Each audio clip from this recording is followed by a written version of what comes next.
بسم اللہ الرحمن الرحیم۔ آج ہم جمعے کے دن کی فضیلت کے بارے میں بات کریں گے۔ ویسے تو بہت سی احادیث جمعے کے دن کی فضیلت کے بارے میں موجود ہیں، ان میں سے چند کچھ میں آج آپ کے سامنے پیش کروں گی۔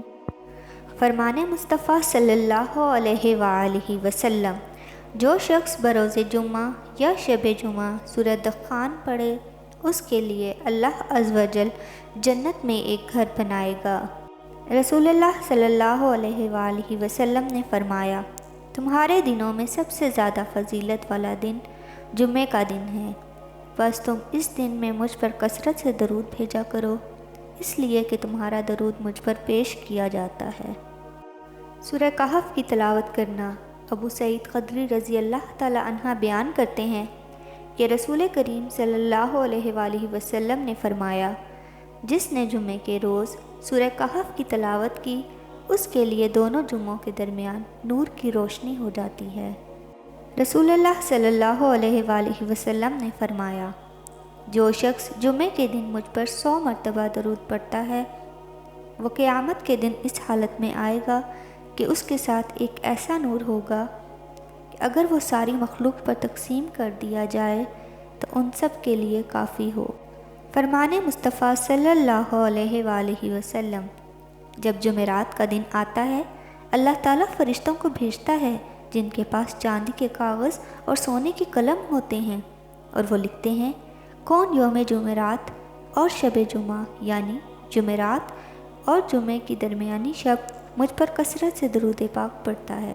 نماز جمعہ کو چھوڑنے کی وعید۔ مفہوم حدیث، رسول اللہ صلی اللہ علیہ وآلہ وسلم نے ارشاد فرمایا، لوگ جمعے کی نماز چھوڑنے سے باز آ جائیں، نہیں تو اللہ تعالیٰ ان کے دلوں پر مہر لگا دے گا، پھر وہ غافلوں میں سے ہو جائیں گے۔ جمعے کی نماز میں جلد آنے کی فضیلت۔ ابو ہریرہ رضی اللہ تعالیٰ عنہ سے روایت ہے کہ نبی اللہ صلی اللہ علیہ وآلہ وسلم نے فرمایا، جب جمعے کا دن آتا ہے تو فرشتے مسجد کے دروازے پر کھڑے ہو جاتے ہیں اور آنے والوں کے نام لکھتے ہیں۔ سب سے پہلے آنے والا اونٹ کی قربانی دینے والے کی طرح لکھا جاتا ہے، اس کے بعد آنے والا گائے کی قربانی دینے والے کی طرح، پھر مینڈھے کی قربانی، اس کے بعد مرغی کا، اس کے بعد انڈے کا۔ لیکن جب امام خطبہ دینے کے لیے باہر آ جاتا ہے تو یہ فرشتے اپنے دفاتر بند کر دیتے ہیں اور خطبہ سننے میں مشغول ہو جاتے ہیں۔ اے ایمان والو، جب جمعے کے دن نماز کے لیے اذان دی جائے تو ذکر الہی کی طرف لپکو اور خرید و فروخت چھوڑ دو، تمہارے لیے یہی بات بہتر ہے اگر تم علم رکھتے ہو۔ اے پروردگار، وہ معاملات جن میں میرا اختیار نہیں، جہاں میں بے بس ہوں، اور ان میں میری مدد فرما اور مجھے اکیلا مت چھوڑ۔ اے میرے خدایا، ہمیں بے روزگاری، تنگ دستی، محتاجی، رزق کی کمی، رسوائی، قرض، مرض، اولاد کے دکھ، ناگہانی موت، بری نظر اور حرام کی کمائی سے محفوظ رکھنا، آمین یا رب العالمین۔